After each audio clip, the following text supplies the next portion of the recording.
என்னது, நோன்பாளிக்கு 5 விதமான சந்தோஷங்கள் கிடைக்குமா? அப்படியா? அது என்னன்னு தெரிஞ்சுக்கலாமா?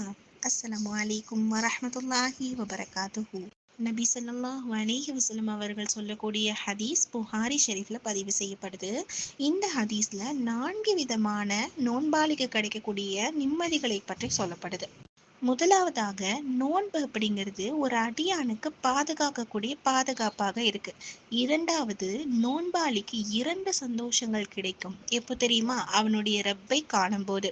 மூணாவது சொன்னாங்க, நோன்பாளியுடைய வாயிலிருந்து வரக்கூடிய அந்த துர்வாடை அல்லாஹ்விடத்துல கஸ்தூரியை விடவும் மனமிக்கதாக இருக்கும். நாலாவது சொன்னாங்க, நோன்பு அப்படிங்கிறது அல்லாஹ்விற்கு மட்டும் சொந்தமானது. அல்லாஹ் சொல்றானா, நோன்பு அப்படிங்கிறது எனக்குரியது, அதற்கு நான் தான் பலன் தருகிறேன் அப்படின்னு சொல்லிட்டு சொல்றான்.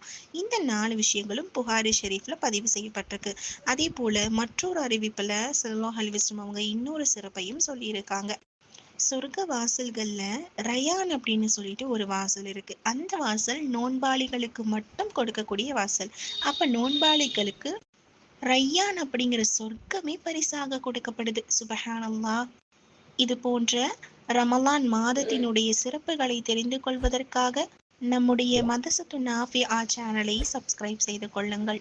அஸ்ஸலாமு அலைக்கும் வரஹ்மத்துல்லாஹி வபரகாத்துஹு.